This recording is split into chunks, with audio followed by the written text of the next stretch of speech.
Hey, this is me in Gaza. This is me in Gaza. After how many hours? It's now 2 p.m. Gaza time. I left Deir al-Balah at 9 a.m. And yep, this is me. But we still need maybe 3 hours to reach to the north. I hope it will not be more walking, because my leg start telling me, oh shit, I am responsible, fuck off.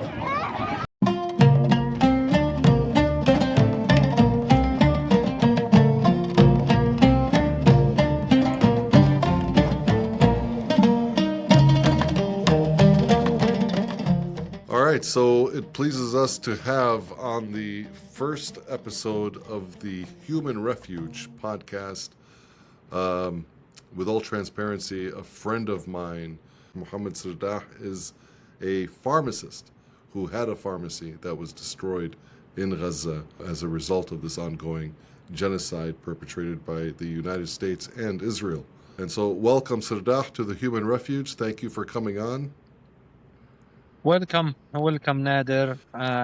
This is my pleasure to be with you. No, Sahla. So, Muhammad, I mean, this is okay. So we know you as Sirdah from TikTok, Yeah, and just so everybody else knows, we have been almost on a daily basis, keeping up with you and your story and the story of all the people in Gaza through social media, mainly through TikTok. And I wanted to get from you, if you could just tell the audience a little bit about your story, a little bit about you're a pharmacist and you lost everything. If you could just talk a little bit about that. inshallah. First of all, this is Mohammed Sirdah, a pharmacist from Gaza, from Jabalia, exactly. 30 years old. I have been graduated from Al Azhar University, the Pharmaceutical Science College. I have a bachelor degree in the pharmaceutical science. I worked in the pharmaceutical sector in Gaza since 2016. I worked in many pharmacy in Gaza City, in Jabalia camp. I worked as a medical representative. I worked also as a medical sales man. Also, I worked as a manager of a medical warehouse. Also, at the end of this trip, and inshallah, it will not like for the time being, it's the end, but inshallah, we will back again.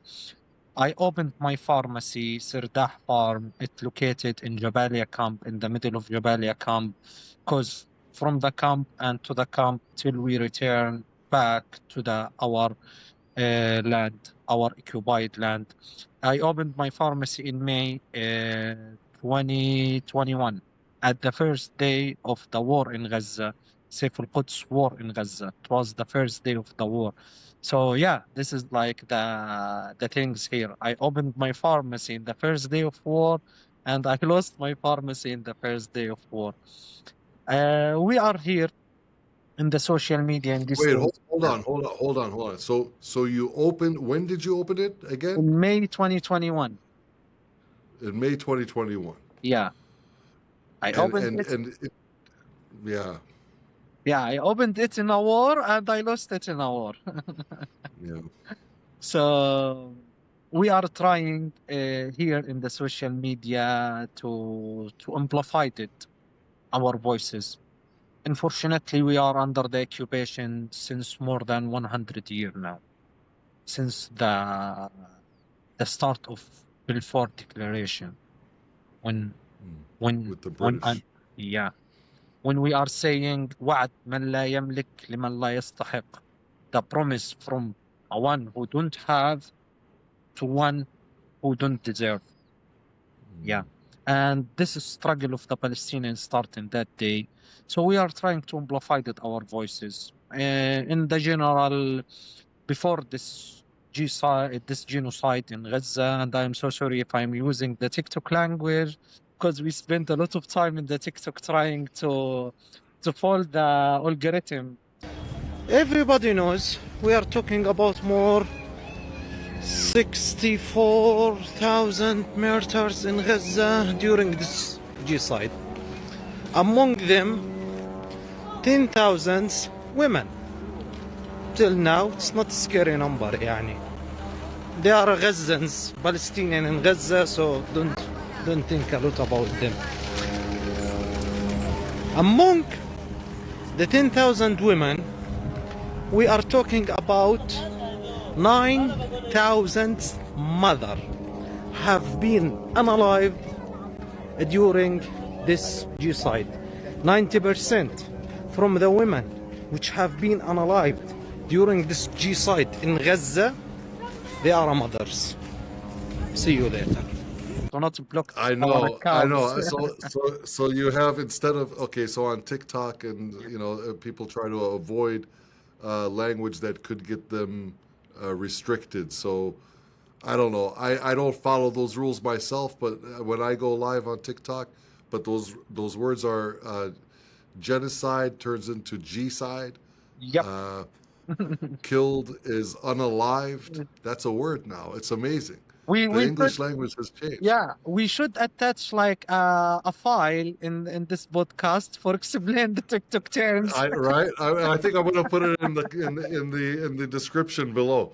And Yeah. then you have the funny ones to me are bombed is boom boomed, Boom, and boom. shot is pew Pew, pewed. pew. I mean, it sounds like a cartoon, and so, but anyways, but here you can say it Yeah. any way you like. Inshallah, I will 'Cause try. Yeah. yeah, So, don't worry, we'll take care of it. If they in ban me, they ban me. Don't worry about it.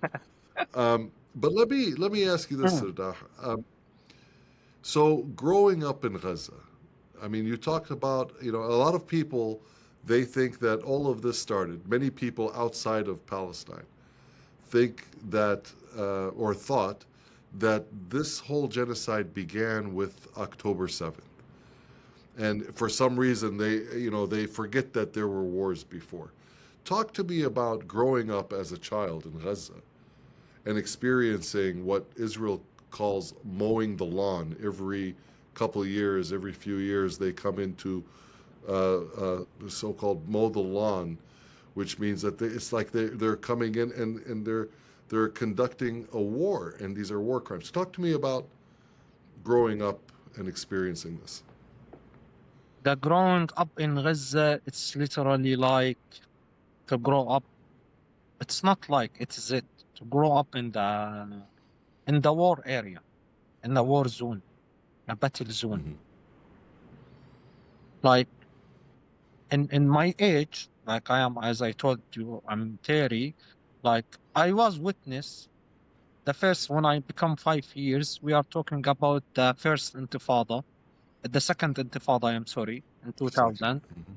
and like what I witnessed in Gaza. So when I become 5 years, I have been witness in the second Intifada. I have been witness in the first war in Gaza in 2006. This was the first war which I lived in it.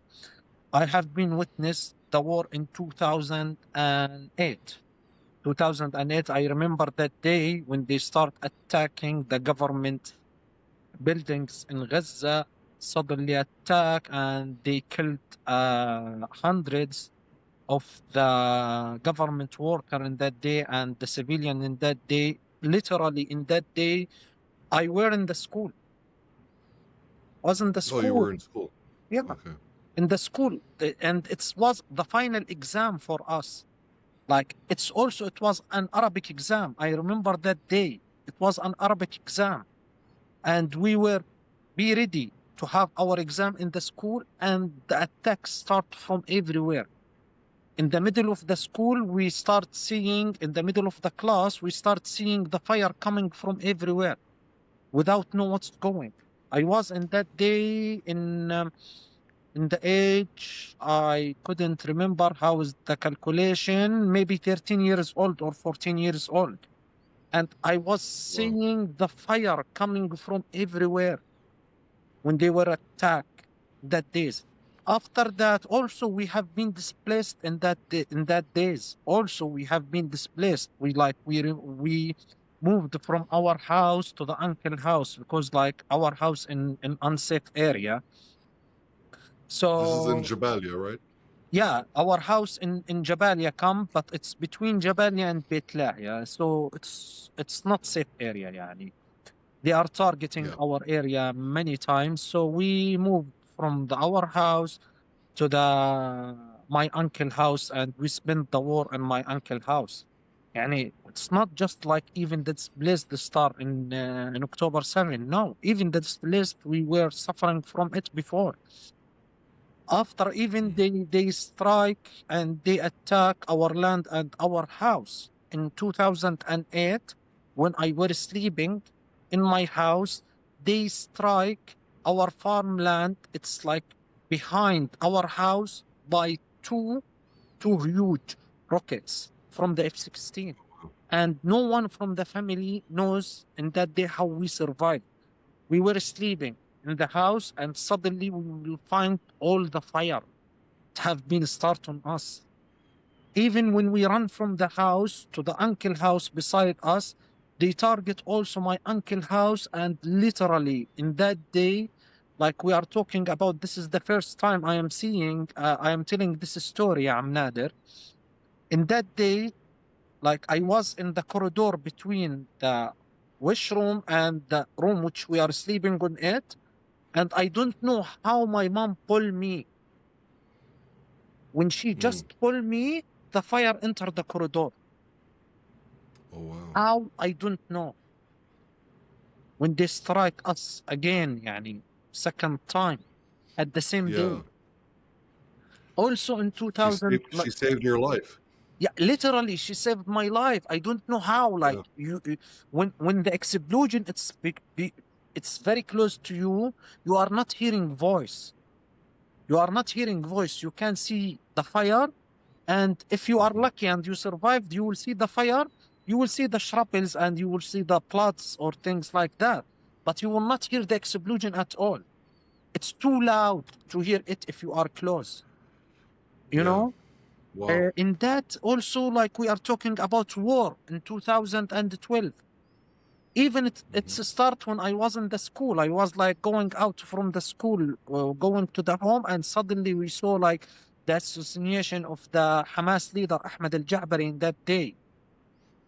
Even like we are talking about a war in 2014.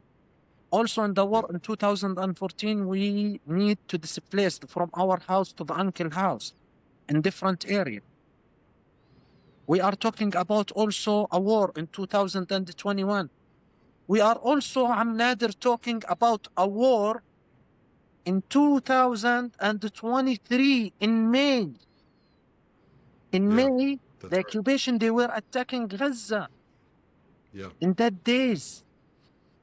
So even 4 days before October 7, the occupation, they attacked Gaza, and they have been killed 6 in that day from the Palestinian, which they were protesting in a safe way, in a completely peaceful way in the border. Yeah. So it didn't start like just from October 7. Like for me, for an whole my entire life, and let's focus on these things to talk about Gaza before October 7. Gaza before this Mhm. genocide. Everyone should understand Gaza before the genocide, it was not a heaven. It was not a heaven. It was not like the downtown in New York. It was not Yeah. like a piece from like nowhere. No, Gaza, it was under the occupation and under completely besieged since 2006. Even before that, it was completely besieged by the settlement in Gaza. After that, the occupation withdrew. The the settlement from Gaza, and they besieged us from the outside, from the north, and from the north and from the east. We have the occupation. From the south, we have Egypt, which they're following the occupation order, and from the west, we have the sea.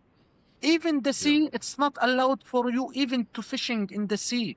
It was allowed for the Palestinian fishermen to be in 6 mile or 9 mile, or in the best situation, they will allow for the Palestinian fishermen to be in the 12 mile in the sea, not more. So you had a complete blockade of Gaza. You were living in Gaza. You could not do anything without Israel's permission. You cannot go out. People cannot come in. You cannot import or export. You can.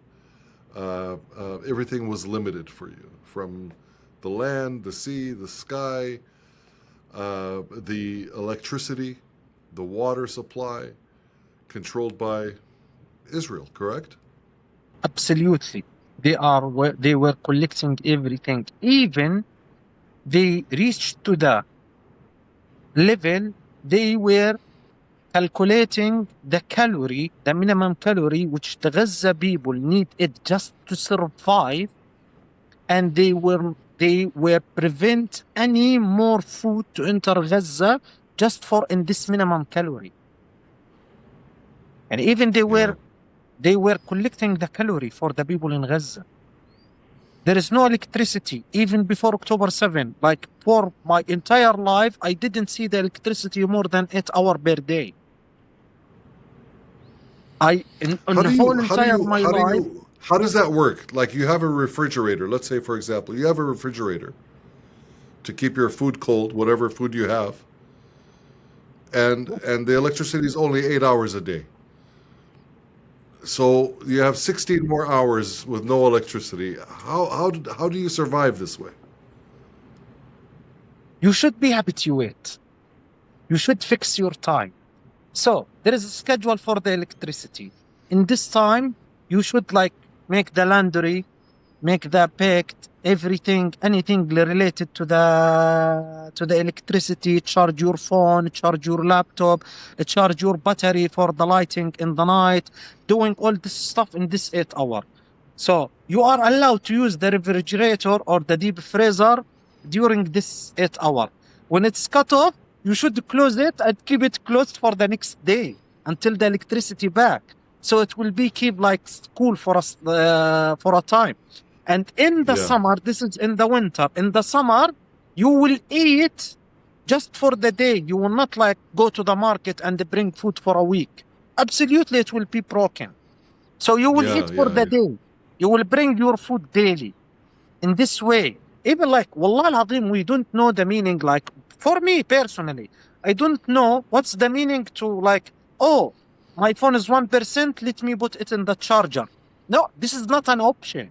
You should have a plan for everything in this way.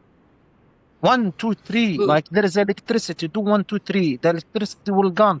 Be careful, it will be cut off after 5 minutes. Be careful, it will be cut off after 10 minutes.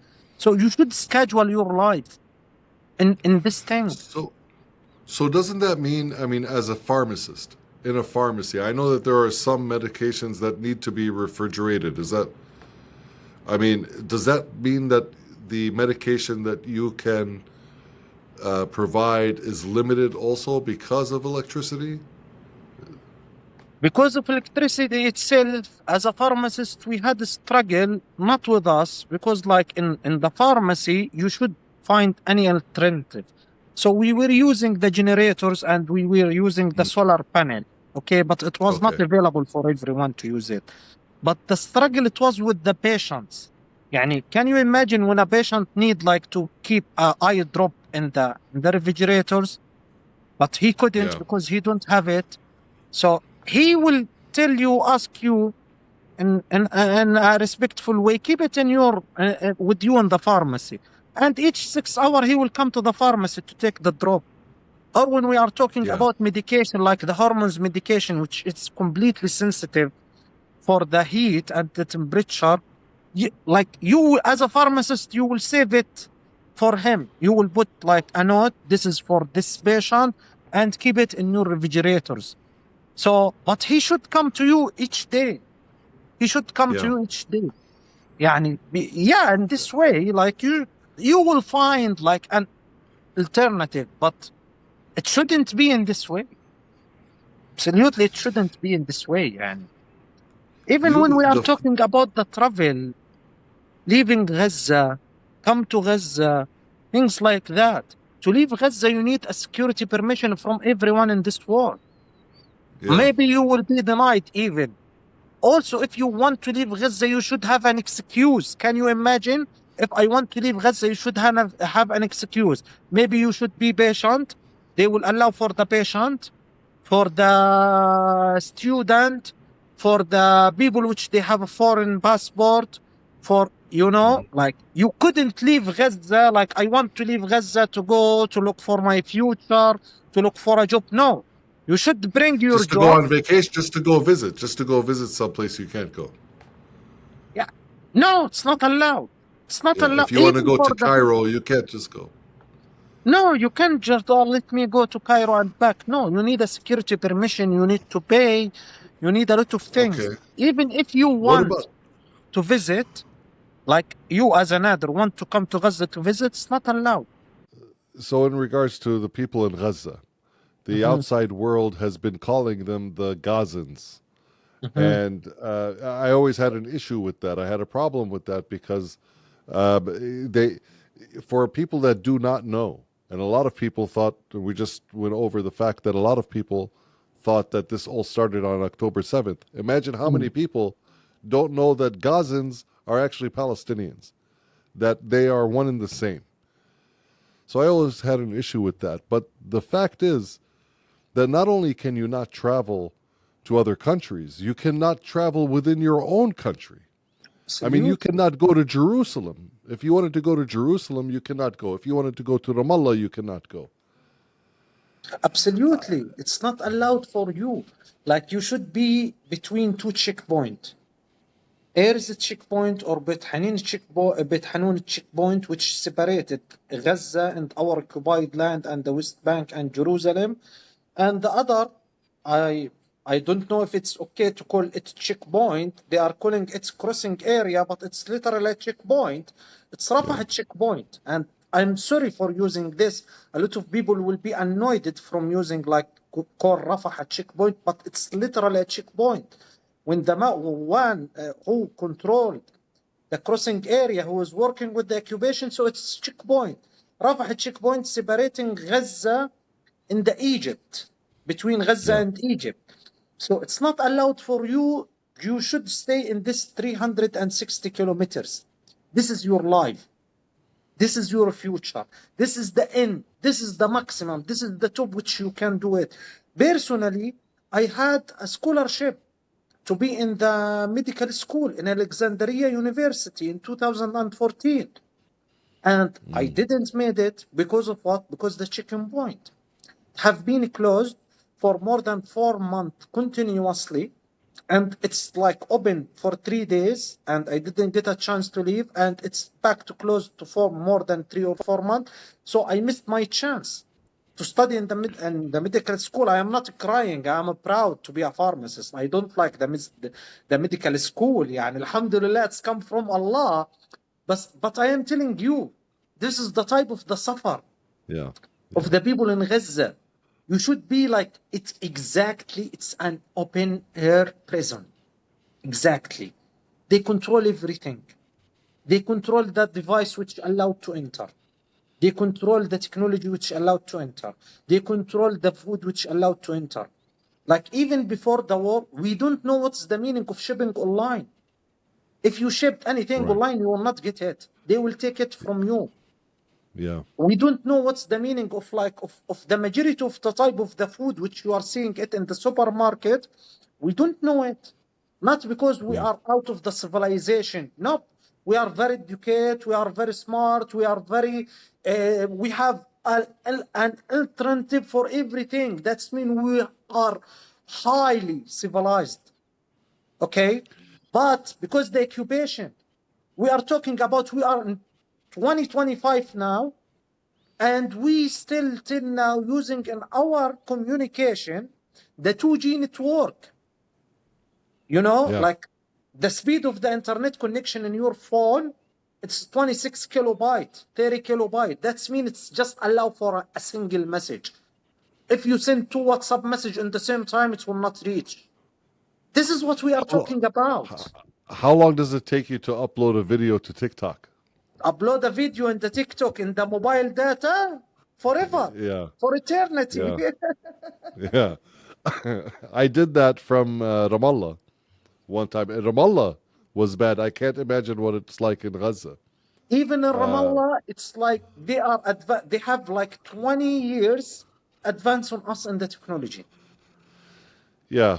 But I'll tell you, I'll never forget a story during COVID, in 2020, when the respirators were not available. They were not being sent to Gaza.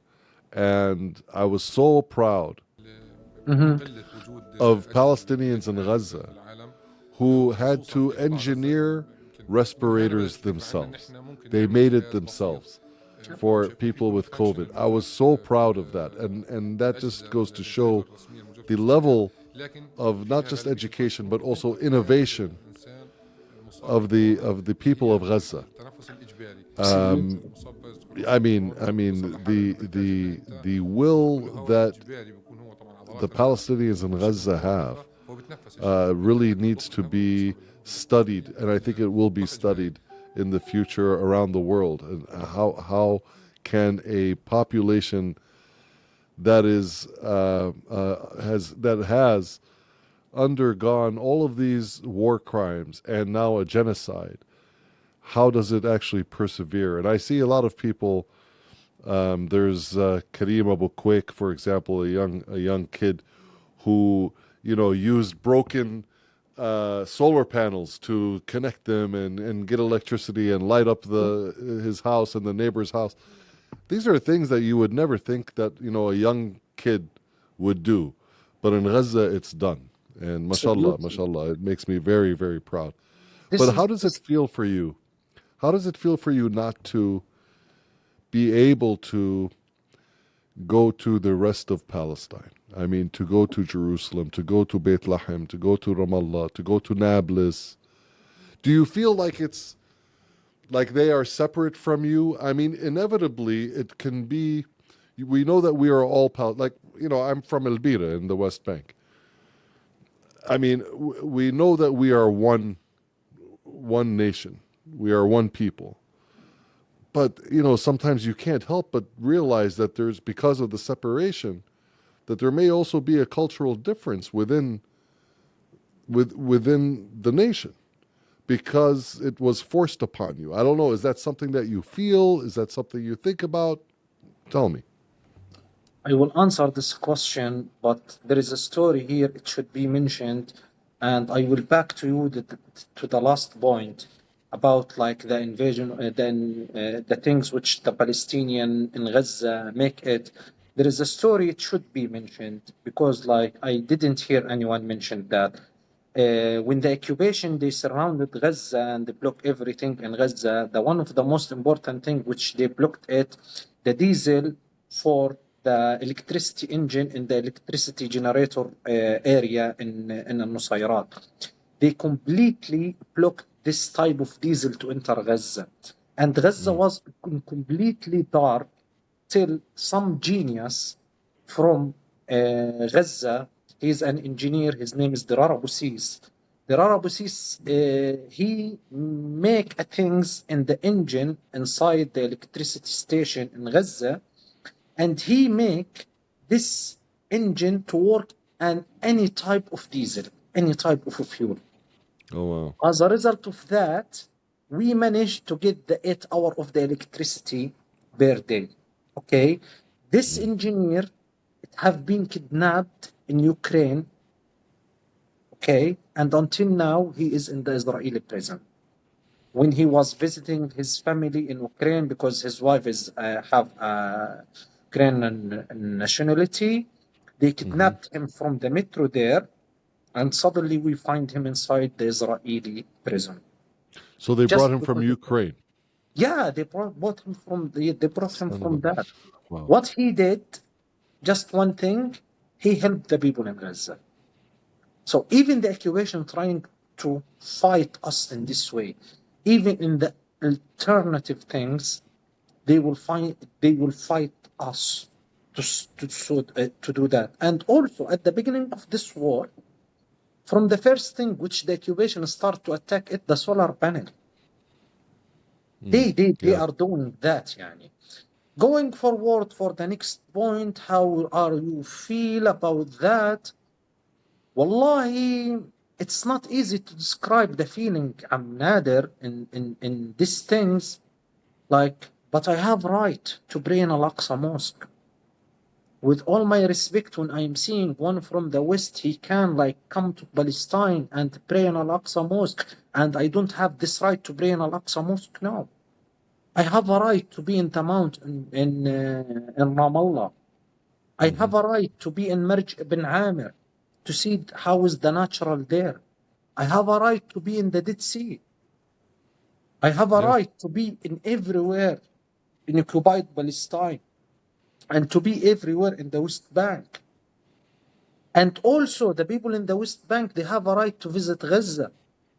They should be able to visit Gaza. They should be able to eat fish from Gaza Sea.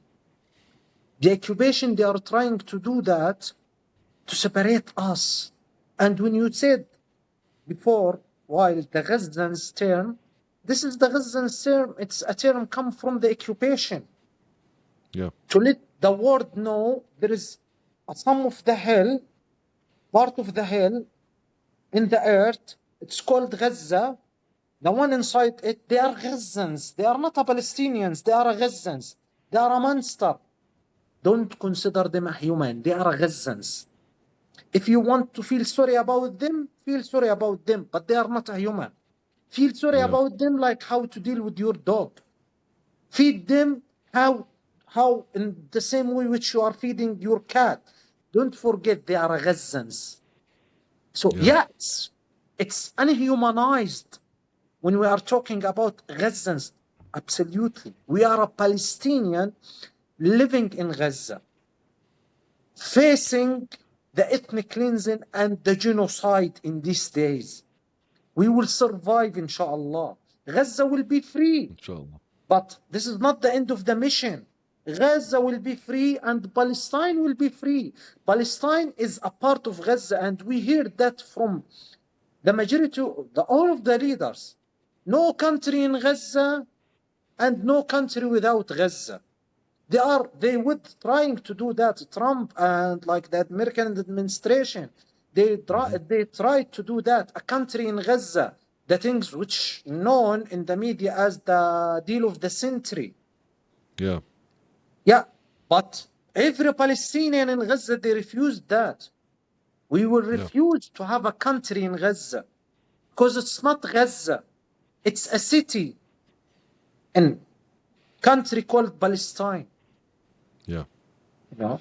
Let me. I just want to shift. We're going to come back and talk more about this, but I want to shift because I don't want to leave it for the very, very end, but I want to bring it up now.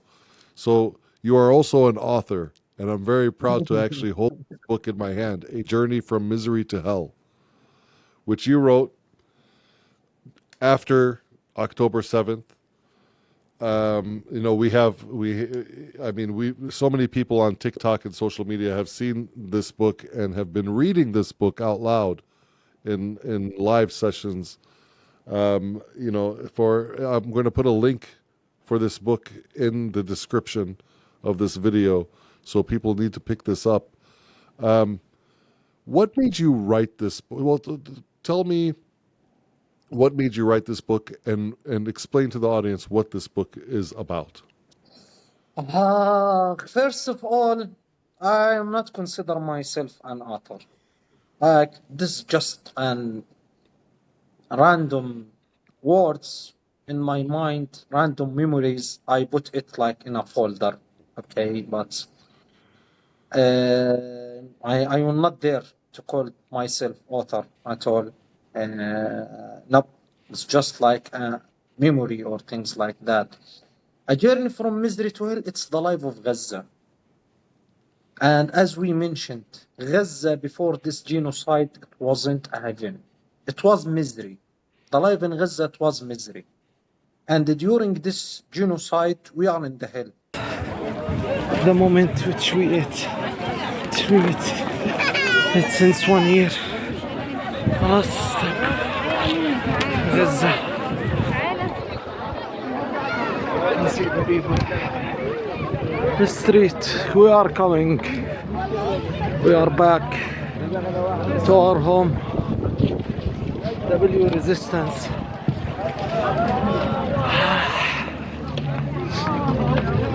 I will cut my hair, guys, at the first day.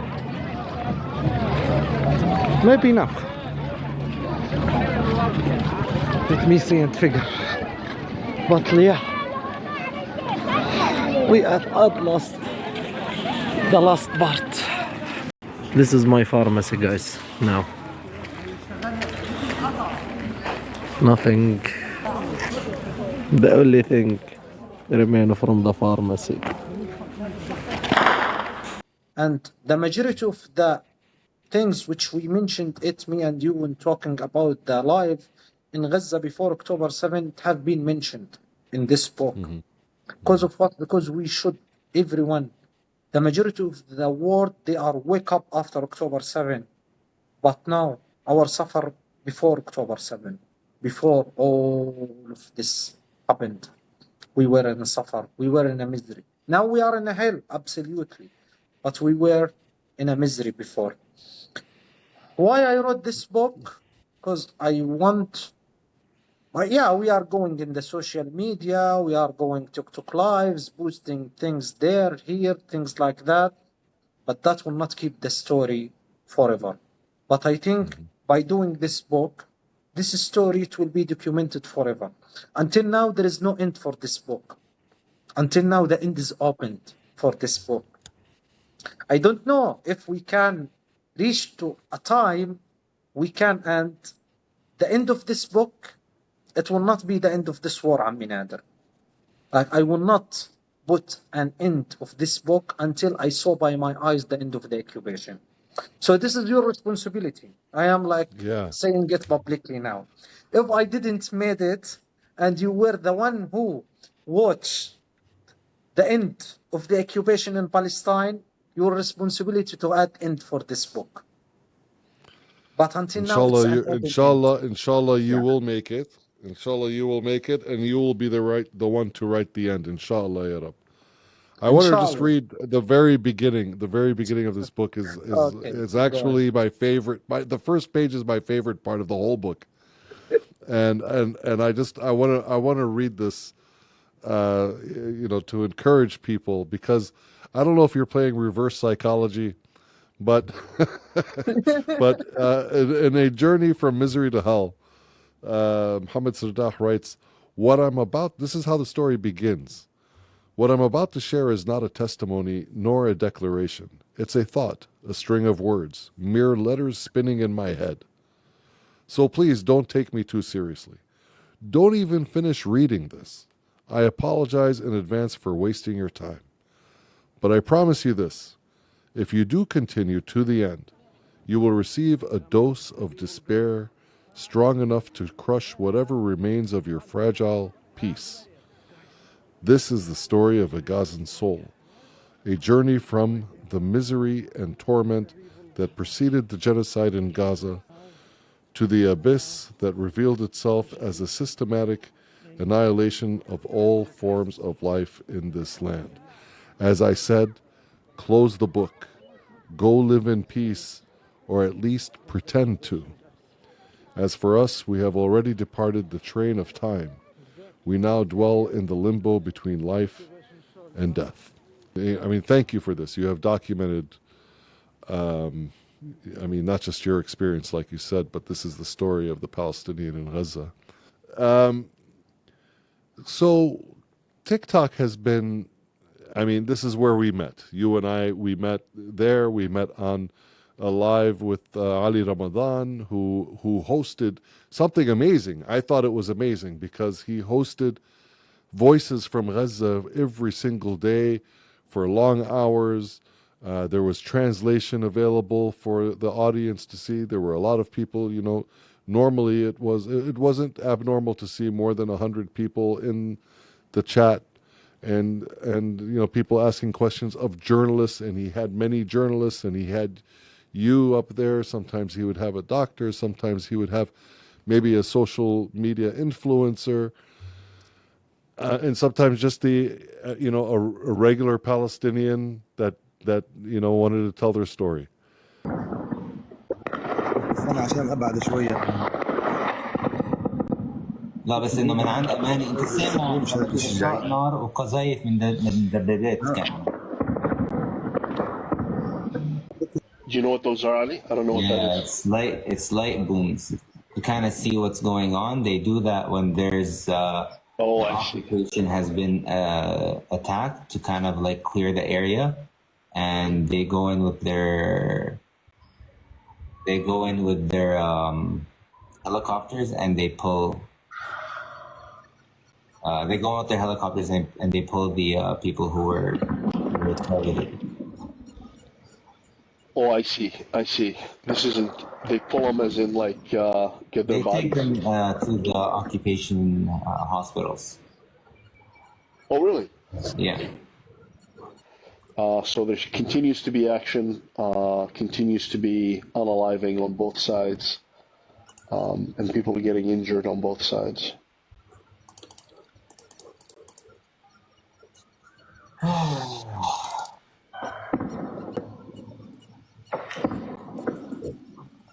So, yeah, they only take from one side. Yeah. No, I understand it. Oh my God. Story. That was amazing. I thought it was amazing. I thought it was incredible. I thought it was a valuable service, and it was there every single day, and you were there, and I would come on, and just the fact that there was translation available. How was that perceived? How did that make you feel as far as having that, regardless of who does that kind of thing? Because now we see quite a few people are doing very similar things on TikTok.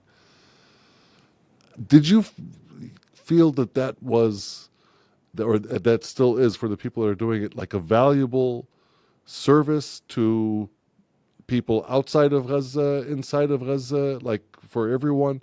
Do you feel like it did something?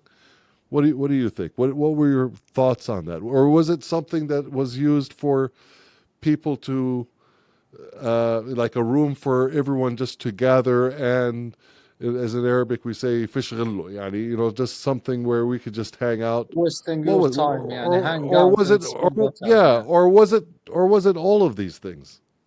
What do you والله think? عمي نادر, let's like be honest about these things.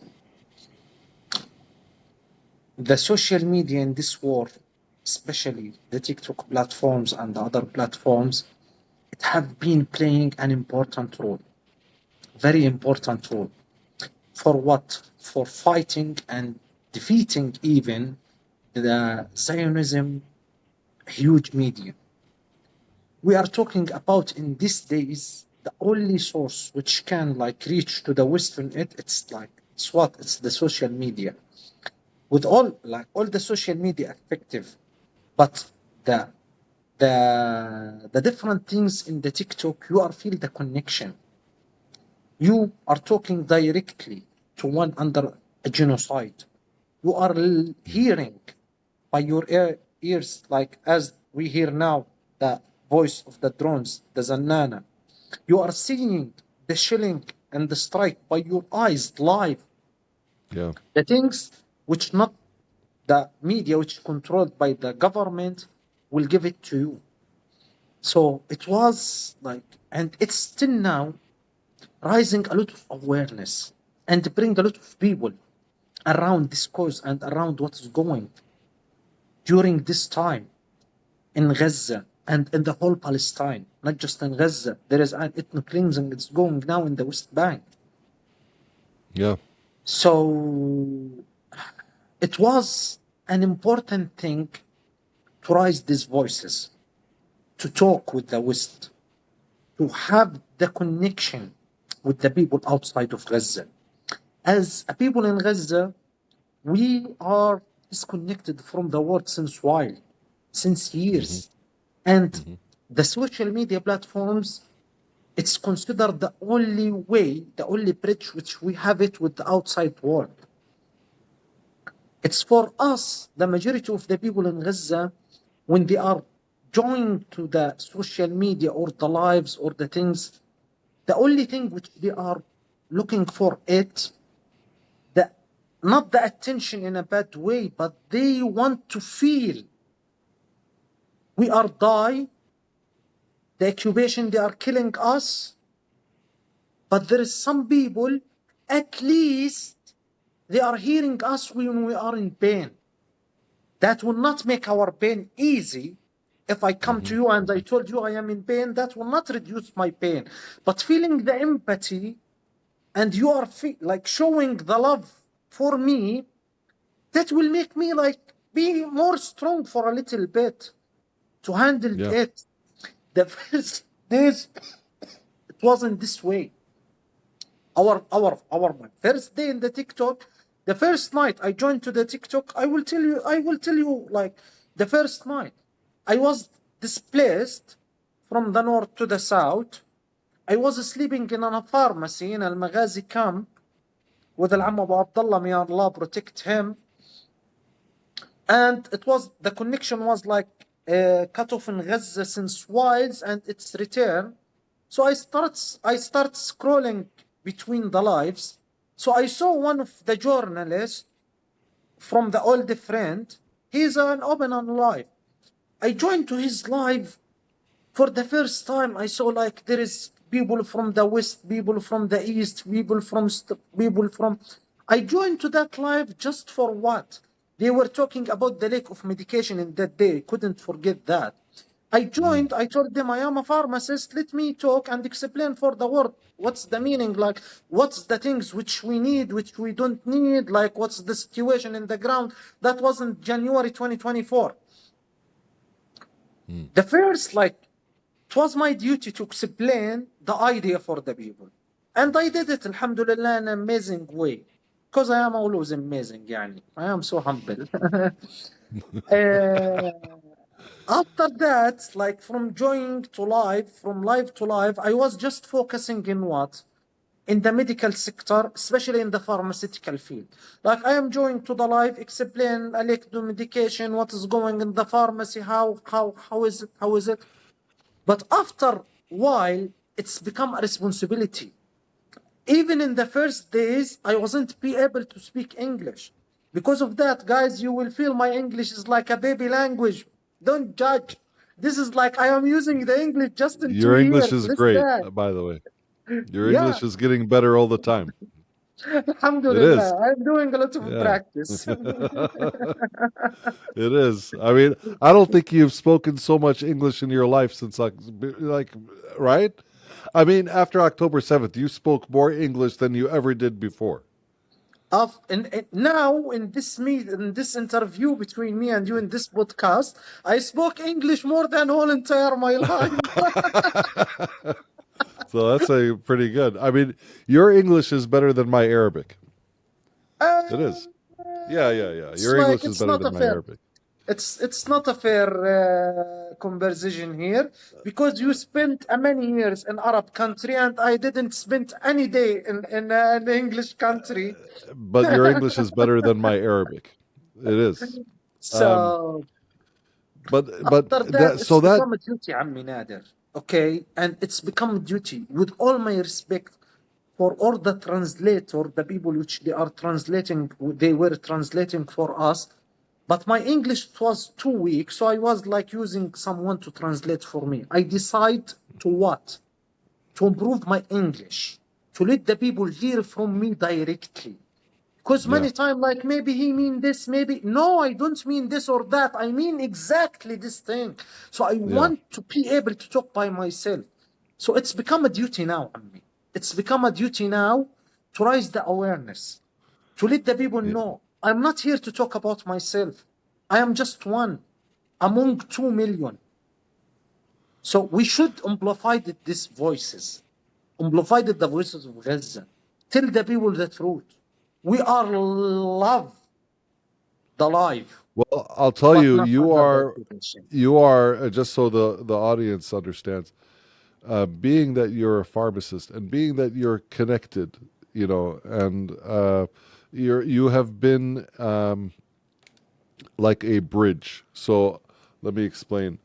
I'll never forget the time there was a WhatsApp group for people on the outside and inside in Gaza.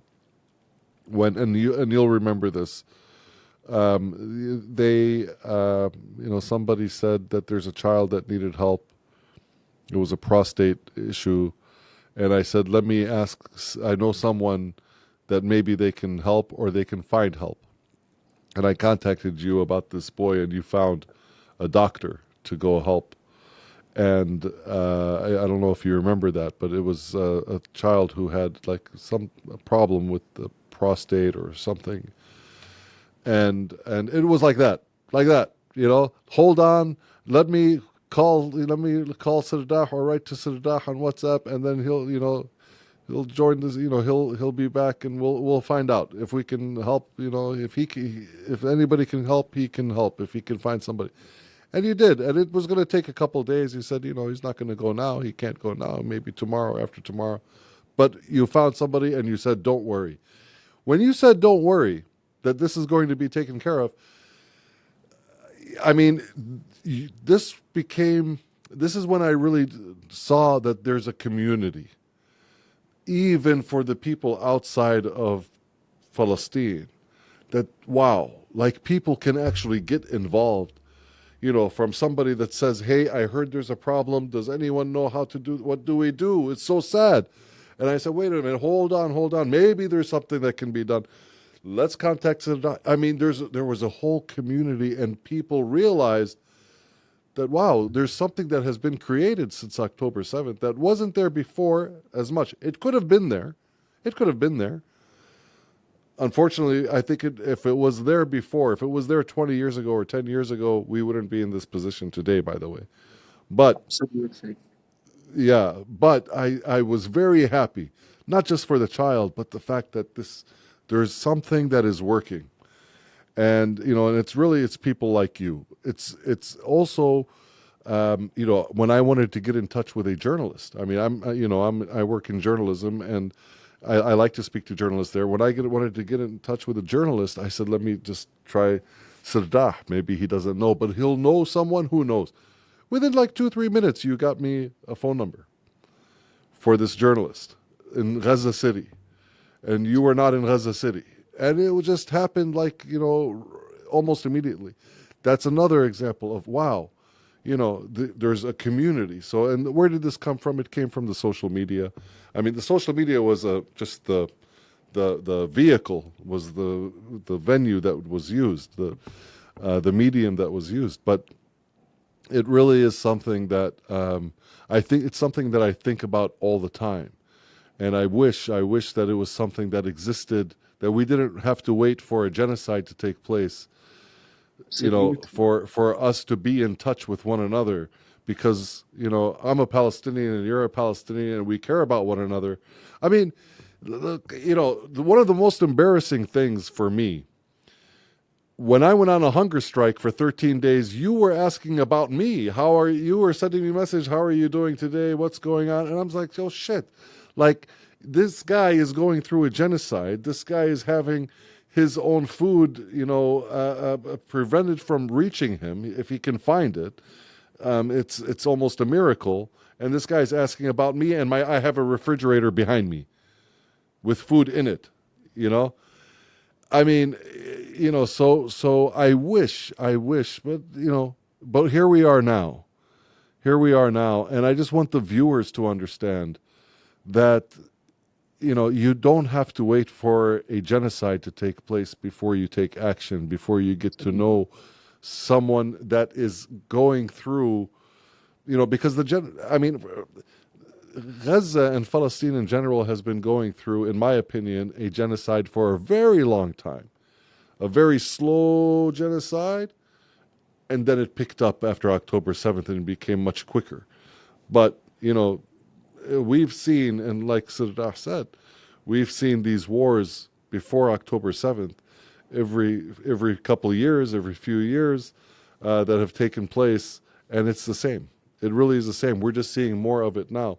We had a slow genocide for the last, 80 years or so, and it has just picked up steam. The Israelis have lost patience with their genocide, and they want to do it faster. That's my opinion. And, we were saying genocide from the very first days after October 7th because they said genocide, because the Israelis said, we're going to cut off the food, we're going to cut off the electricity, we're going to cut off the water, and these are animals. And they basically said that this is going to be a genocide. And we said, yes, this is what a genocide is. And now finally the world is catching up. And so I think the lesson that we should take from this is that we don't have to wait for anyone. This is up to Palestinians. We don't have to wait for anyone to recognize a Palestinian state. Palestine exists. Palestinians are right here. We exist. Anybody else that needs permission is because they do not exist. Israel needed permission to exist as a state. Palestine doesn't. I'm not impressed by France or, anyone, or Ireland or anyone saying we recognize a Palestinian state. I'm not impressed by that. We exist. Absolutely. Deal with it. We don't need your approval. No. We don't. You tell us you are a human.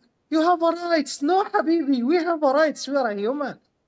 We don't need anyone to approve that. Like, we are not come from nowhere to say, hey, there is a new human here. Recognize us as a human and have right. No. If they want to wake up and do the right thing, good, let them do it. Yeah. I don't need them. What I need Palestinians to recognize that they have rights. I need Palestinians to recognize that. I need Palestinians to recognize that they don't need anyone else to give them the right. They already have the right. We're not fighting for our rights. We're fighting to be able to use the rights that we already have. We already have the right. No one can take these rights away from you. Strike no just one. Right now have been recorded. What's that? A strike happened just right now in my background. It's okay. An airstrike. Yeah, an airstrike. It's just happened right now. Oh, shit. So let's. Do you need to do anything? No, do you need it's to do okay. anything It's right okay. now? Don't worry. I'm still alive. Let me check. No, I'm still alive, so we are good.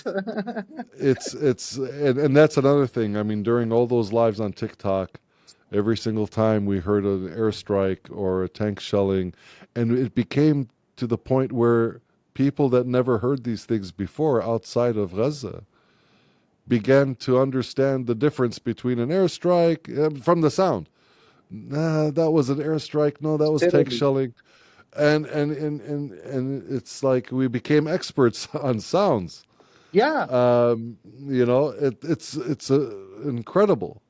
So what does that? You have heard thousands of these, since October 7th and before. Let's go back to as a child. When you hear an airstrike, when you hear, what was it like in the home with your family? With your family growing up, when you were 8 years old, 6 years old, you hear an airstrike. What was it like in the house with your family? What was being said? What was the reaction? The reaction it was when any strike it happened. The worst thing in these strikes and in these attacks, the beginning, okay? Because everyone, like the first strike, everyone will say, is this war will be for 1 day, for 5 days, for 1 year? Is this a real strike? Is this like a broke the sound barrier? Is this like a training by the occupation? Is this what is going? What's happened? What we should do? You are always in worry. You are always overthinking. Always overthinking. Should I do this? Should I do that? Should I build? Should I leave? Should I open a project? Should. And this is what the occupation really want. Even in the peacetime, when there is no strike, there is no war, every day you will hear someone from the occupation side, they are threatening Gaza. They don't want the Palestinian to feel they are stable. They can build community. They can build lives. They want us to be just like an animals. Get your food. Think about your food today, tomorrow. يعني, if you are so optimistic, think about the food tomorrow. Don't think about anything, any other thing. Just think about your food, not more. So it's like always become like mixed feelings. Like the mother always, she is like, where is this one? Where is this one? Where is Mahmoud? Where is Ahmed? Where is Mohammed? The wife, where is the husband? The sister, where is the little brother? Everyone, like at the first time, everyone looking for the other. Okay. If the other, like they are like, now check who is missing now. If no one missing, where the strike was. It was like a farmland, it was a house, it was a house for whom? It was for a relative, for non-relative, for things like that. One of the most horrific thing which I remember it in this war, Ammi Nader, in this war, and it was like, I mentioned that in my book. In 10 October, and because of that, I am telling you guys, if you are in a danger, if you are in a genocide, if you are struggling in your life, don't look to the date. Don't try to figure what is this day. So because of that, What it will you be don't try to don't think about what date it is. Yeah. Okay. Yeah. Yeah. Because like to Why? have a memory, it happened once upon a time. It's less worse than to have a memory you remember it exactly. So in 10 October 2023, in the third day of this genocide, I was in the pharmacy. My pharmacy in Jabalia Camp, my pharmacy away from my home, like 5 to 7 minutes walking in your feet. In like 1 p.m. Gaza time, I hear the strike and I saw the smoke. It's coming from our house area. I called my brother. I called my mother, first of all. I told her, where is the strike? She said, I don't know. I called my brother. I told her, like, there is a strike in the neighborhood. Do you know where? He's saying, maybe in this land and maybe in these things, you know. I told him, be safe. So I called my mother back. I told her, it's in a land. When she like immediately opened Like in an open land, open area. Yeah, it's in an open land beside our house. It's a land in front of our house here. Okay, so I told her in that, like, we called that land, it's the olive land. It's in the olive land. يعني no one is there and خلاص, it's okay. And she started crying. She started crying. Literally, she said, I don't know how many words, maybe 5, maybe 6. Like in this is the word which she said it. They strike your Aunt Nahid house. Be careful. Goodbye. When she is crying, the goodbye not to hang out. The goodbye, like in the way, this is the first goodbye. Goodbye, my son. مع السلامة يا أمّا. Wow. He said it in this way. Wow. You know, when you are like someone close to you, your mother. In you know. Arabic, like we call it like wada, yani, or Yeah, it's like wada. like a Yeah. farewell. Like, oh, yeah. Yeah, like خلاص, this is the last time I'm talking with you. One of us will die. Wow. In that day, I was like, with all my respect, I am not like this type of man, the emotional man, because of my duty, my job. Like, you should be work under pressure, literally. So I am not too emotional, man. Yani, even they are always telling me you are very cold, emotional. You will not be in love. The family joking with me. You don't care about us. You will not be in love. You will. You know, like you are very cold person. I'm not the one with the emotion. Like, let Yeah. my emotion deal and missing me. I was in the counter of the pharmacy. I shocked, like literally like a stone. And like some of the neighbor come to me, he's saying, "What's going?" Told him they strike the Nahid house. He said, "Where is that house?" Told him, "It's beside our house, just like Yeah. less than 20 meters like away from our house." And he told me, like he looked to me and he told me, "What you are doing here?" I don't know, like I am cool. I have this cooling feelings this way, or like the situation itself was like, you know, making you out of the mind, out of think. Tell Yeah. me what you are doing here. Go to your house and check your mother. Told him, should I go? Like in surprise way, should I go? He told me, yes, you should. Told him, when? Now? And he said, yes, go now and see your mother and see your house and see what's I going think with your you aunt. were in. It seems like you were maybe in a state of shock. Yeah, it's like in this way, you know. Yeah. So I left the pharmacy. I put the keys in my pocket and I left the pharmacy. So when I left, when I woke, I start running. Now, like it's come, the real moment, it's come. I start running. He started yelling at me. Where is the key? Close the door, things like that. So I handed the key, I threw the key on him. I told him, I don't want the pharmacy. You know, if you want to close it, close. If you don't want, don't want. Literally start running to the house. And this is the first time I'm running since while. Yeah. When I find the civil defense, when I find all of this, I immediately enter the house of our house to see my mother. She was completely broken, you know, crying and just saying, they strike her, they strike her, they strike her, all of them die, all of them die, all of them. Just be strong, mother, and things like that. And she back to saying goodbye, things like that. So I left her. I went to the rubble of my aunt's house. They start removing the bodies from under the rubble and things like that. And they removed my aunt and things like that. I was like just like sitting above the rubble and like trying to help here or there, but it's not a lot of help.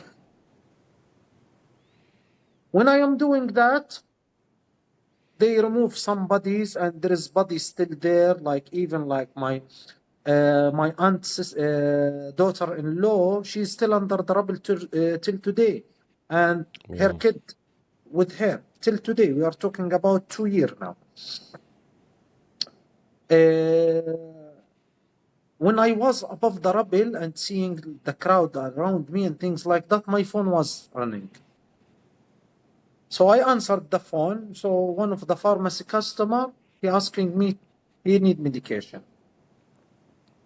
I was telling myself in my mind, like the people, they are what the people think. Yani my aunt is, she just be murdered right now, and like all the struggle around me and my house. I should find a place to my mother. I should do anything. That's coming in 1 second.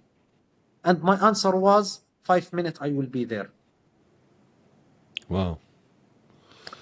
Exactly. In 5 minutes, I went back to the pharmacy. So the neighbors asked me what's happened. I told them nothing, just my aunt. have been martyred, and alhamdulillah for everything. Let's back to the work. And I reopened the pharmacy, I start the work again. Yani it's like in this, like all of this, what I am telling you, Aminader, since I called my brother in the first time, since I went back to the pharmacy, we are talking about just 30 minutes. Yeah. All of this mixing feelings in the 30 minutes. How many of these 30 minutes, not me, I'm not talking about me. How many of these 30 minutes, 2 million in Gaza, they feel the same? Yeah. Allah yarhamhum, Allah yarhamhum, Allah yarham. I mean, Alhamdulillah. May Allah accept all of the martyrs. inshallah, may they rest in peace.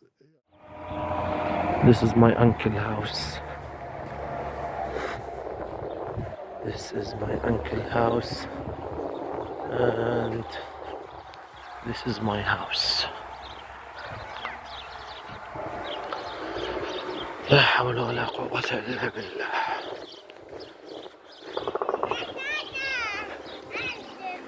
لا حول ولا قوة إلا بالله. This is my house, guys. You can see how they destroyed this area.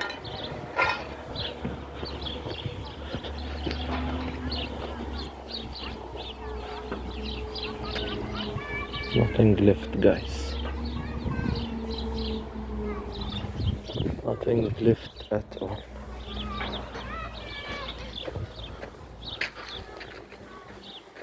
It's just rubble.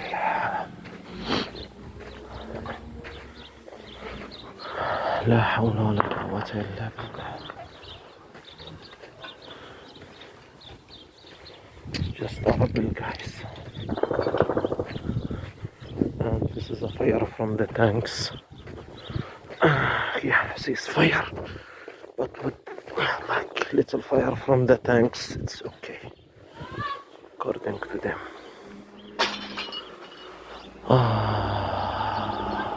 You mentioned something very important that, and which may lead to the feelings that you went through when every single person in Gaza has lost family and friends.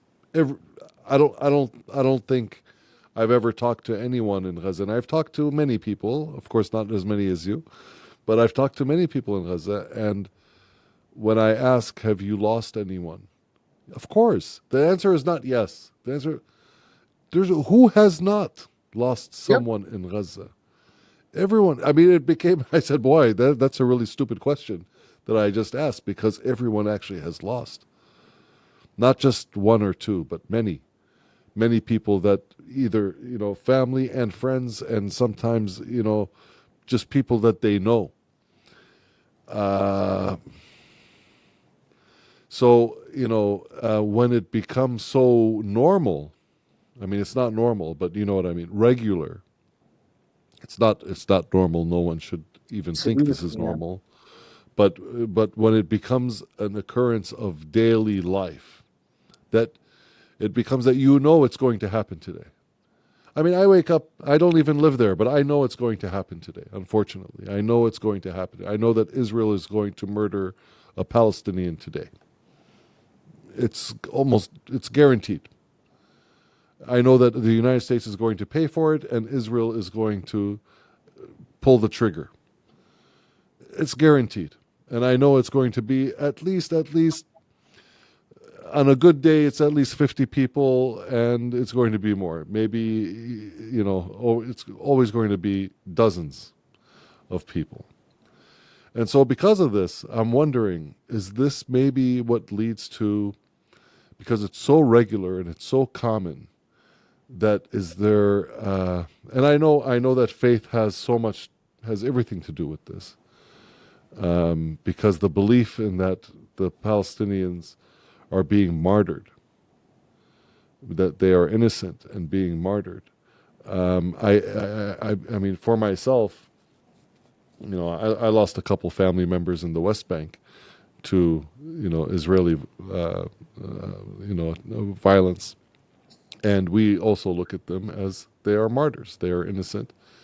And, but it's not normal. You still, but there's something in Gaza when you see the images of a father holding his child and burying his child, and the next day maybe the father's being interviewed, and it's just, there's a realization that I'm not more special than this person over here who also lost his daughter or his mother, and we are all in this together, and we are all losing our family members to the Israeli genocide. Do people in Gaza notice this? I mean, because on the outside, I'm noticing this. On the outside, I'm seeing this, and I'm saying, this looks to me like faith, and it looks to me like strength. And I know that everyone is, of course, sad to lose their family member and to lose their friends, of course. But there is something, there's a level of acceptance that I'm seeing. I don't know how to describe it. That says, here I am. Yes, I lost my family member, I lost my friend, and so did this person, so did everybody, and that's what Israel is doing to us. I don't know if you want to say anything about this, but it's a feeling that I can't really hold on to because I haven't experienced it to, the way I you have my have, and the answer way, for you. yeah, it's What just amazing what to me. what the answer which you want it? Do you want me to tell you it's a fate and justify it's a fate for you? Do you want me to tell you it's like a resilient and justify the resilient for you? If you want me to tell you like it's like destiny and we believe in our destiny and I will justify that. But I like you hear that from everyone, okay? But I will tell you something. Maybe like some of people hear about it, but it's not the majority. And you will not, you maybe like what is going, so you will not be surprised. But a lot of audience they will be surprised. We have no time. We have no time for the sadness. So there is no choice to be sad, to be in a grave. Okay, that is not a choice available in Gaza now. Absolutely, our people they have the faith, they have the strength and the resilience. But also, Ammi, we don't have time to be sad. We don't have time because everyone in Gaza, even the kid, which is still too young and still 5 years, he have responsibility in these days. You will find this kid in the family, his responsibility is the water. This kid's his responsibility to be in line for a tikiyah. This kid's his responsibility is for the firewood. So no one in Gaza now have no responsibility related to what? Related to survive. You know what I mean? So if you didn't do that, you will not be survived. So the only thing which we are thinking about it now to survive. So we will be sad later. We will be in dark later. We will remember our family and our people and our friends and our later. But now, there is no time for us to crash out, Ammi. There is no time, absolutely. So that's mean if you have a wave of sadness and things like that, that's mean you will be die and the other family, they will be die with you. So this is the main concern, the main thing which we can focus on it now. And this is unpopular opinion, yani, for your opinion. The responsibility, the duty, the things like that make your mind busy. So the worst days for the family of the people which have been killed by the Israeli, it was the ceasefire days, ya ammi. The ceasefire days. When they announced the ceasefire, I remember everyone have been killed by the occupation in the last days. I spent 2 days without sleep when they announced the ceasefire. Because of what? Because now, khalas, there is done, it's done, and we had a feeling it will back, but at least let's take a break. And Yeah. also, I will tell you something. When I was displaced in Deir al-Balah, I was stay with someone who he lost his kid, and he was like, his kid was like engaged, and they were preparing him to be married and things like that. So once there is a fake news come about the ceasefire. In that night, that man didn't sleep for it, and he was like sleeping beside me in the mattress beside me. I heard him all of that night crying, and this was the first time I'm hearing him crying. Yeah. He feel about what he lost just from a fake news of the ceasefire. So when we want to talk about this topic and these things, let's delay it. If we made it to the end Yeah. of this genocide, you will feel you will feel the sadness in the people face more than in these days. And now it's Al-Fajr prayer, and this is one of the only mosques still stand in Gaza. It's like away from me, like 6 or 7 kilometers, but because like it's calm for a little bit, like I can hear it. But this is one of the few mosques. It's still like working in Gaza. Yeah. It's one of them, like if you hear the adhan in the background, يعني. Yeah. I hear it a little bit. It's a little faint. Yeah. Yeah. So it's The, very light away from me, but like because this is the time. knowing that everyone in Gaza has lost family and friends, as we said, who have you lost from your family? Do you want a list? Yeah. Yeah. Okay. I want a list. I want the viewer to know how many people have been Okay. like what is expected for, how many people are expected for each person in Gaza to lose. I don't want to say lose, but to be taken by to Thank be you. murdered by Israel Yeah. in this genocide. I will start from the timeline, and I hope I will not forget any name. My aunt, Nahid, her daughter-in-law, she is my cousin also. Her daughter-in-law, 3 from her daughter-in-law, 4 from her grandchild and grand kids. After So that, 4 my cousin grandkids. Bashar, my cousin Rami, my uncle wife, my uncle daughter, my cousin Muna. Let me remind also, my uncle Hussein. My uncle Hussein, who like this man, he have been killed by a sniper shot. And his age is like above 70, 76, 75, and he have a cancer also, colon cancer. So he have been killed by sniper shot, not by strike. My aunt Ibtisam, and in that day more than 20 from her family have been killed with her. Also my cousin, what is her name? Ya Allah. My cousin Khawla. 2 from her kids. 2 from my cousin kids. The last week, my cousin Amal, she lost 2 kids and she get injured. You know? Neighbors. The last one, it was in the last week. Neighbors. Relative from family, my family, and from my mother family. Dozens. Friends. Dozens. Even sometime you don't dare to look in the contact in your phone to figure like this, like you will see many names.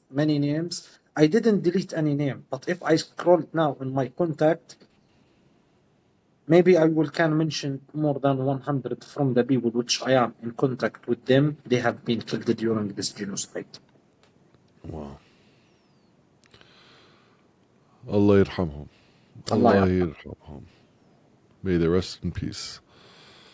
Uh, yeah, that's a lot. That's a lot. Absolutely. Yeah. I mean, one is a lot, but I mean, Yeah. One is a lot, but yeah, there's one many. one is a lot, of Even course. like I forget to mention like my sister relative-in-laws. My sister Okay. relative-in-law, the majority of them they have been killed. Like from her husband family, like still alive, her husband and all of his brother, they have been killed. Yani, You know, even when you are trying to mention, you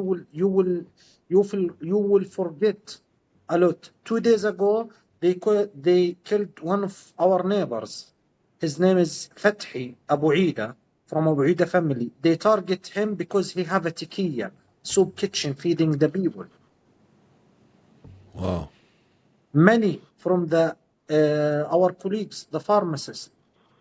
Many. It's start by targeting our colleague and my friend Ahmed al-Jirjawi. They have been target him inside the pharmacy.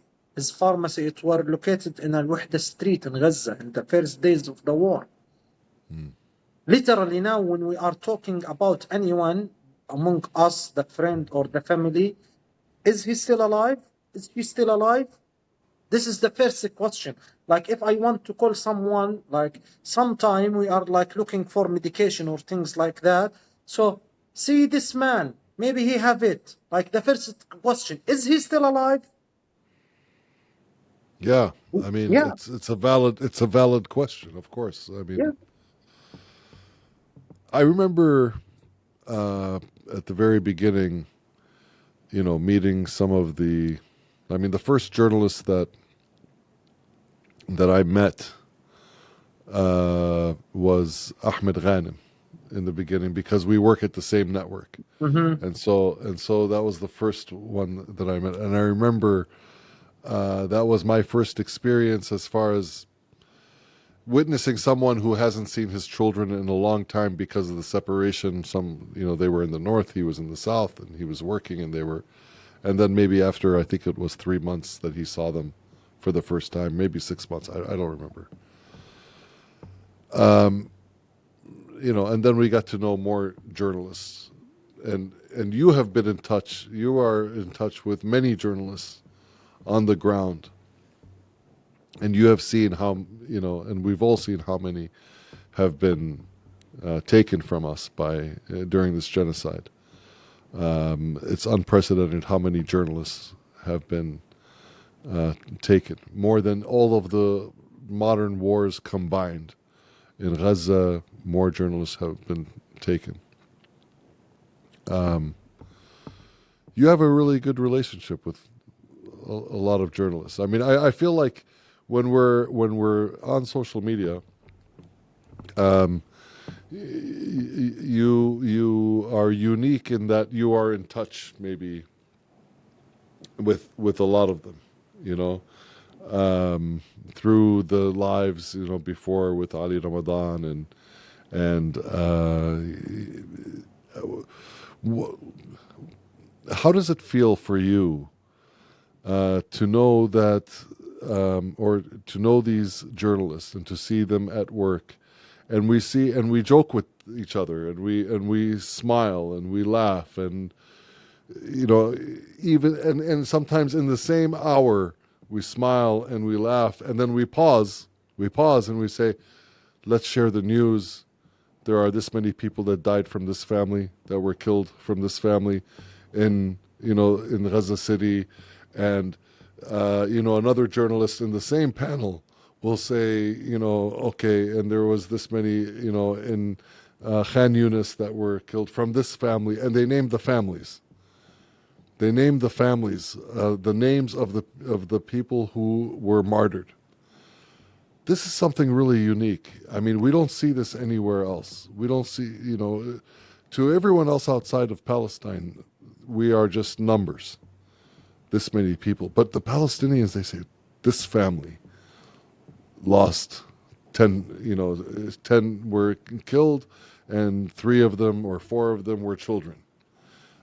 This is very unique. I mean, maybe it's not unique for you being in Gaza and being used to this, but from the outside looking in, this is wow. They know the names. They know the names of the family.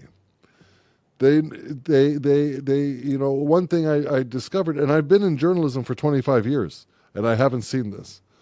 One thing that I noticed was that when you have the journalists on the panel and someone is repeating the news, I go to watch the news after they say, I gotta go, I have to go, I have a live, I have to go on air.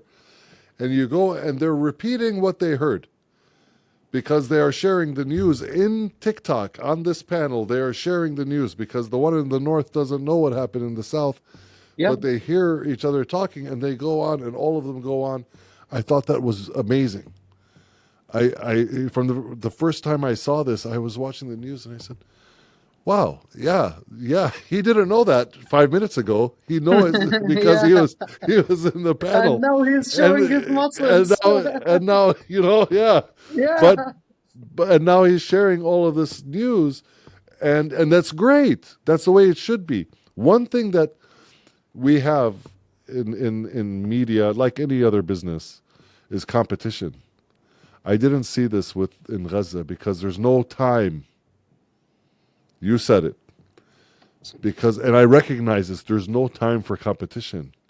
These are not journalists that came from outside. These are journalists and citizens that are living a nightmare. They're living in a genocide, and they have no time for competition. Yep. And it's there's a lot of good, they say out of everything bad, something good, there's something good that comes out. And we've seen it. We've seen it with Gaza. I mean, we've seen so much. We've seen, whether it's the journalists or everyone, people like yourself, I mean, who have, not stopped helping. I mean, I can give you a name of a person and you will check. You will say, okay, I'm going to check. I'm going to find this person, and if I can find them, I will let you know. And, it's because there is no time. You said it right. I mean, you say that maybe people will disagree with you. But Sirdah, I don't think people are. I think people need to realize that when there is a genocide happening, when you have no choice but the only thing you could do is to try to survive, that's the only choice you have, to try to survive and to help the people around you survive. The only thing you have is time, and you don't know how much you have, so you have to take advantage of the moment. And that moment you could either choose to, and I understand what you're saying. I understand it. When I think about it, you could either choose to cry or to survive. Pick one. Yep. Pick one. Pick one. So there's nothing, yeah. And mashallah, I mean, the Palestinians in Gaza have, and I think that's why we're gaining so much support around the world, is because this is a lesson that was never taught. I'm sure that there was, there were people that, were strong in other countries that have experienced, similar things, of course, but this is live streamed. This is, instant for the world to see. And Yep. They never had this opportunity to experience the steadfastness that a people, because Palestinians, look, let's be honest. I mean, Palestinians are not more special than any other human beings. I mean, any human being who is a good human being, who is going through misery and hell, they will find some strength. I believe that. I believe if they are part of a community, they will find some strength. This is just the first time that the world has seen it. Inshallah, it will be the last time. I pray that it'll be the last time for anyone. But, knowing the United States and Israel, but you mentioned there's no time. I think you need to write another book and call it "There Is No Time." That's what I think. The time is not real. The time is not real because there is no time. What do you want the world to know? people that are watching, what do you want them to, you know, take from this conversation, take from your experience, take, you know, what do you want them to do? For for the things which the journalist which you mentioned it when we are in the TikTok lives and they are mentioned, there is a 2 points I want to comment on it. The last point, you mentioned it, I will comment it first, like there is no competition, absolutely there is no competition. Because like we, or all of them, I will not include myself, all of them, they have just one concern: stop this genocide and raising the awareness. So if the awareness, it will come through me, it will come through Nader, it will come through anyone, we don't care. We care about just one thing: stop this genocide. Because maybe my turn is today, maybe my turn is tomorrow, maybe my turn was yesterday. But when there is a genocide coming, no one will survive to think about, should I say this in news or should I say that in news, or should no. They have, all of them, they are very educated, very smart, very qualified, and they have the same goal: sharing the awareness. So, and that is one of the things which like make it, make more awareness for the people when they are saying that, when they are saying how is like we are united even under this situation. The person will not think about anyone except himself, but no, you will find the people, the main concern for them, the others. If I have food for a 1 day, I will give the others. And I mentioned that in the book, in a story. Yeah. When I was in the pharmacy in the north at the beginning of the starvation, before I get to flee to the south, one days I was like hungry. I'm hungry, literally hungry. And it was like, it's not easy to bring the breads that days. So I was like in the front of the pharmacy door. So the barber, my barber, which I am like cutting my hair in his salon, he crossed the street. So I stand with him talking. So I saw a breads with in his hand. So I was going to ask him from where, not to give me. I was going to ask him from where you bought this, so I can't send anyone to bring bread for me or things like that. But before I asked the question, I figured if I told him from where, he will insist to give me breads, and this bread's like it's not enough for his family, Yeah. you know. So even he offered to me, and this is the F-16 in the sky. This is I the hear noise it. of the F-16. Yeah. He even offered to me like, take some breads. Do you want? I told him, la, alhamdulillah, I have enough. I am my stomach is full. The majority of the people in Gaza, Ammi, they know that you are here not in a squid game or a hunger game. You will not survive alone. We are talking about occupation. They want to genocide everyone in Gaza.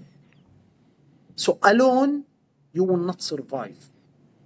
This is your community against an occupation and against the Israel, and behind Israel back there is America and the whole West country. Yeah. So they know that. And for the other things, when we're talking about the families and the names and things like that, I am always mention this, Ammi. Every strike, it have been reported in the news. The news saying there is a strike in this area. Behind this strike, there is a story. There is a family. It have been completely killed. There is a kid. His leg have been lost. There is a small or a young lady. She was waiting her husband. There is a dreams that have been destroyed. There is a student. He was in the last term in the university to be a doctor or to be an engineer or to be a teacher or to be behind each strike, there is a whole world from the stories. Because of that, we should mention these stories. It's like an impossible to mention every story because we are talking more than 2 million story. Yeah. Because there is each one in Gaza have more than one story, have more than one dream. Yeah. So when you are here, these details, you will not find these details in the media channel. You will not Right. find these details maybe even in a post in the Facebook. But when you will hear it from one, you know he was in that accident. You know, like, also I will not miss this chance. And I hope this interview, it will stay forever and it will be remained It will. and Inshallah, everyone it will will. watch this. Let me mention some names here. It should be in the honor list. Let me mention Sari Mansour and Hassoun Aslim. Both of them, they were from the first journalists. They have been killed in this war. I was a friend with them, not too close a friend, but we was spending time. We were spending time in the TikTok lives. Hassoun Aslim, he was engaged, preparing to be married before days of the war. Sari Mansour, everyone remind when he and his wife, they were writing letters for each other in the old way by paper because there is no connection. She was sending the message to him when she's sending the food with anyone. When there is no connection in Gaza. Let's remember our friend Akram, the artist, the one he was joined to our lives in the TikTok, spend the time joking with each other. He have been killed when he was trying to deliver water truck.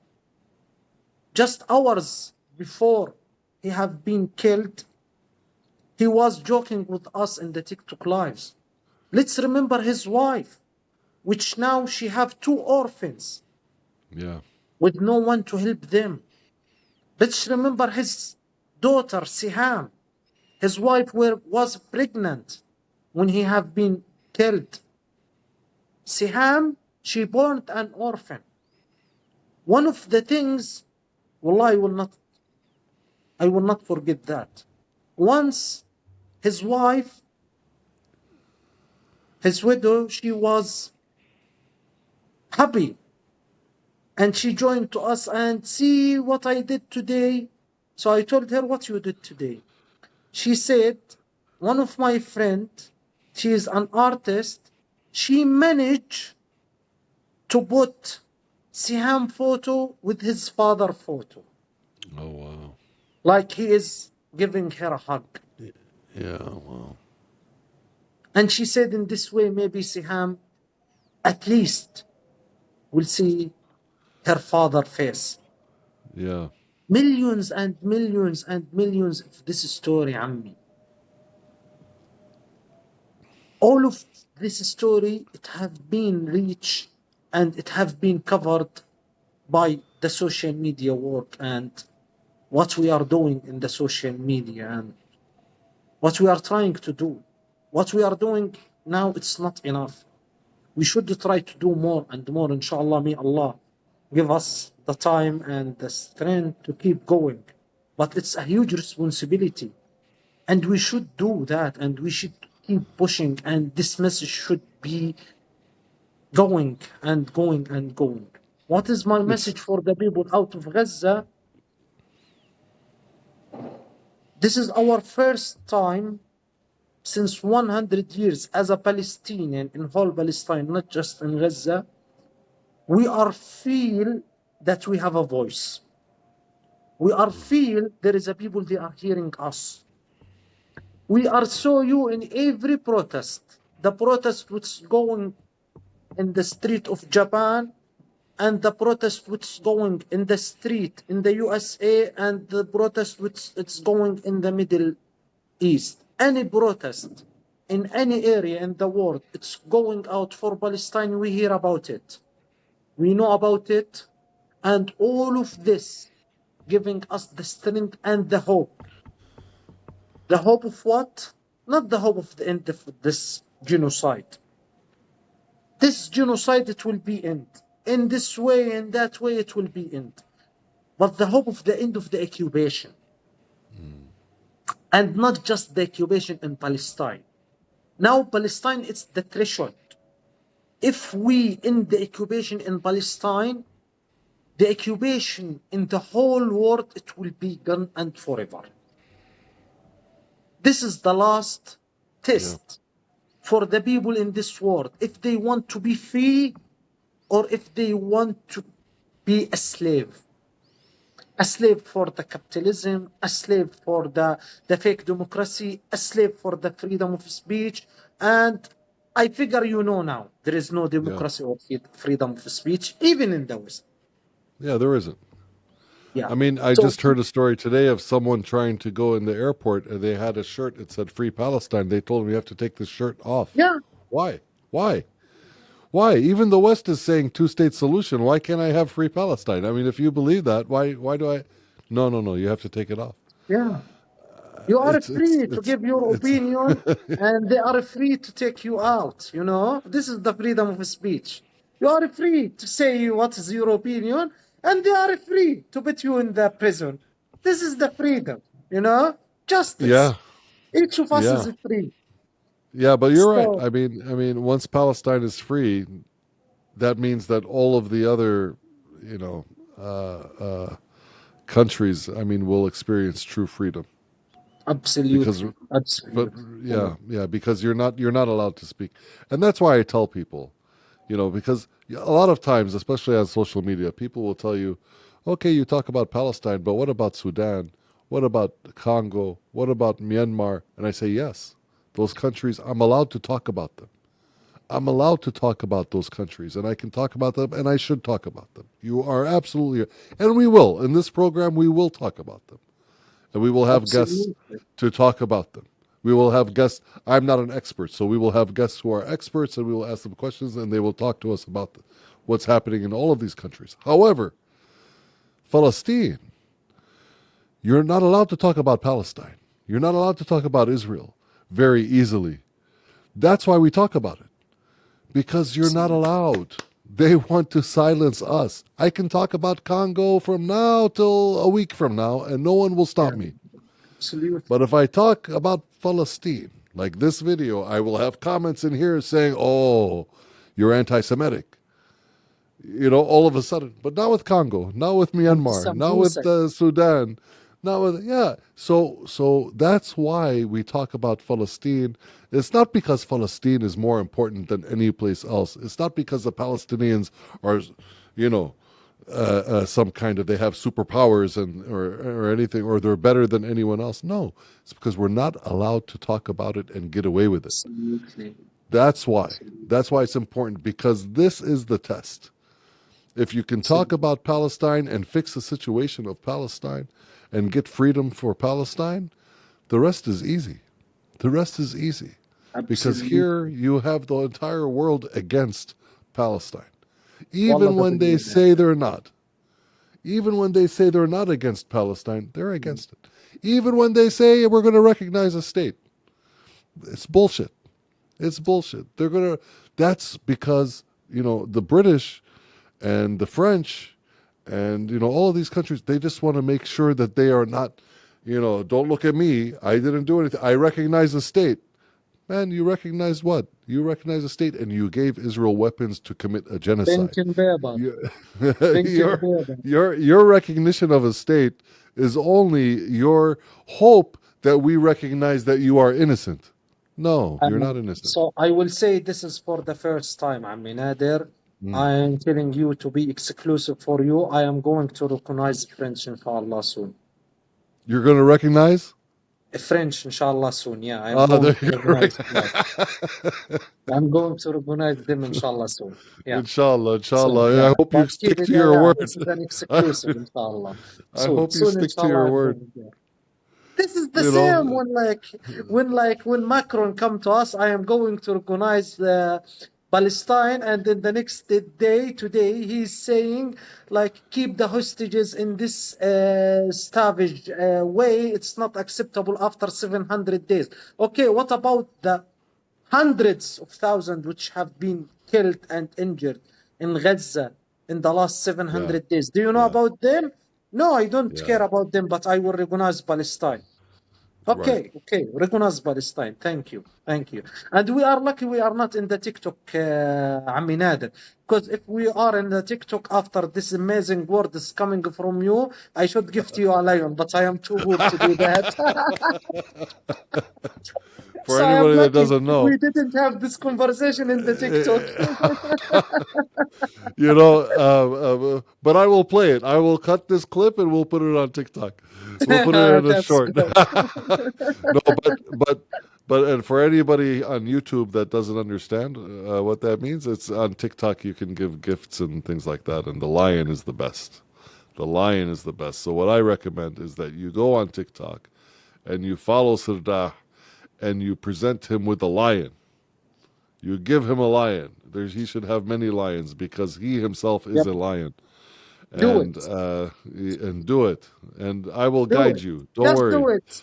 And I'm going to put I'm going to put Sirdah's tag, his TikTok username in the description and on the screen here.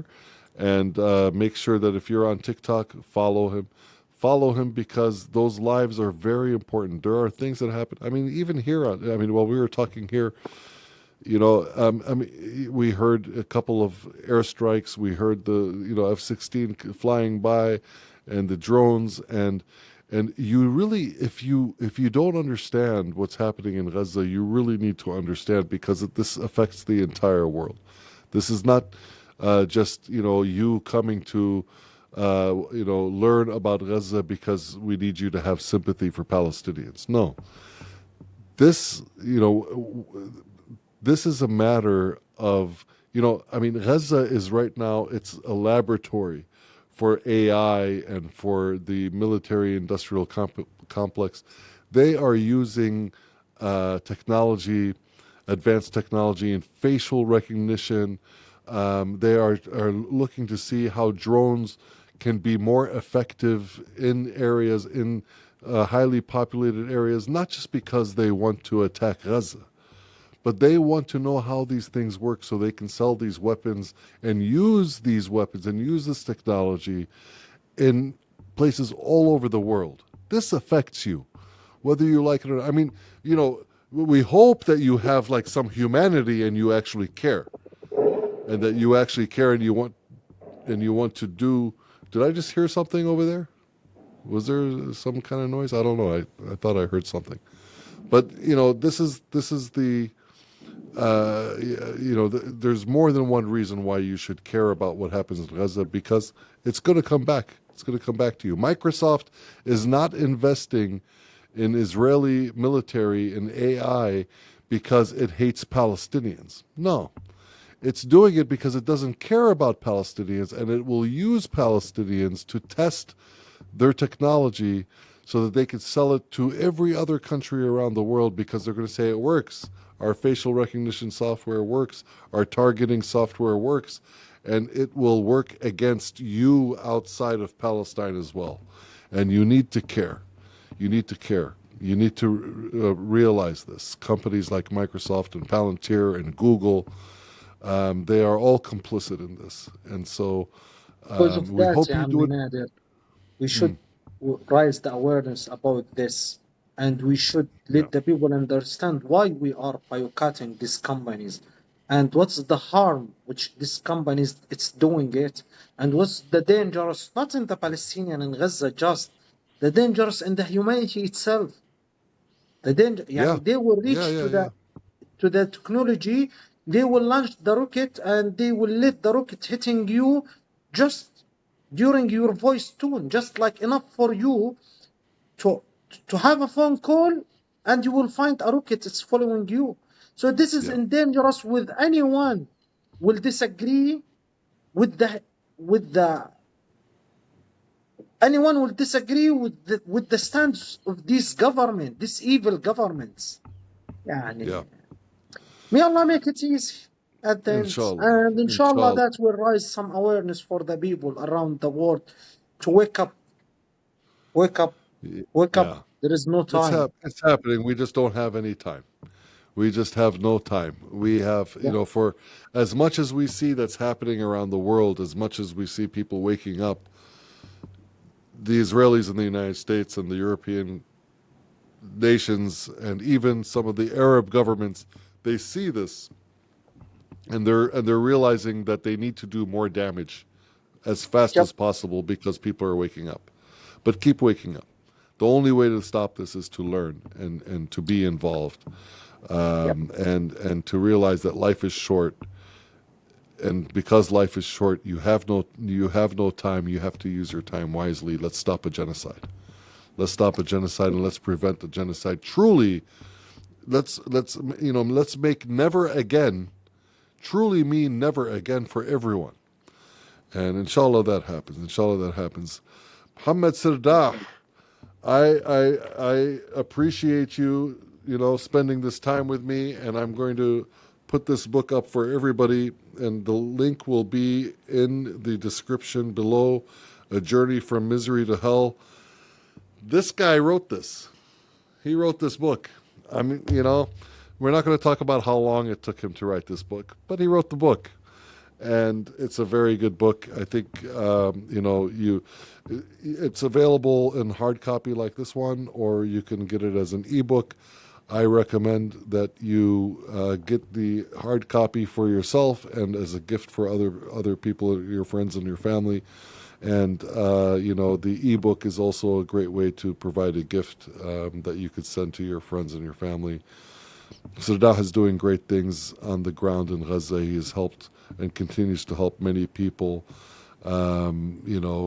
concentrating on feeding the people around him in whatever way he can, providing water trucks, gathering the community to become a part of, albeit like temporary solutions, but some needed solutions for people on the ground. So, follow him on TikTok, and get in touch with him. Sometimes, I've been very blessed that I'm in touch with him. I mean, I would have never thought that I would be in touch with anybody that is going through a genocide, to be honest with you. Whether he's a Palestinian like me or not, I would have never thought that. But thank God that we are able to amplify the voices of the people in Gaza, because the people in Gaza gave us that opportunity, honestly. It's nothing that we did anything special. It's the fact that the people in Gaza are just very strong and very honest. And, this is the first live-streamed genocide taking place right before our eyes. So let's do the best that we can. Thank you, Mohammed Sirdah. I appreciate you, Habibi, and we'll see you live later on tonight on TikTok or somewhere. Inshallah, Ammi Nader. Inshallah. Thank you. This Inshallah. is my honor. Yeah. And And you'll I'm be back. glad. What? And you'll be back. You'll be back. We're going to do some panels on this program too, and we'll bring some of the gang. We'll bring some of the gang here, in the future, and we'll Inshallah. bring Adib and Abu Anas and Sami Ziara, and we'll bring everybody on here, and we'll have a good time. Inshallah. And where it goes, it goes. Inshallah. Thank you, Inshallah. Ammi Nader, for giving me Thank this you, Habibi. chance to be with you. And everyone who is listening to this, keep fighting, keep going, don't lose the hope, don't lose the faith. And at the beginning, at the end, free Palestine and free Congo and absolutely free Sudan and free for everyone under the occupation and under the oppression in the whole world. Thank you very much. Wassalamu alaikum Thank wa you. rahmatullahi wa barakatuh. Wa alaikum assalam. Thank you, everybody. Stop recording now. Wow.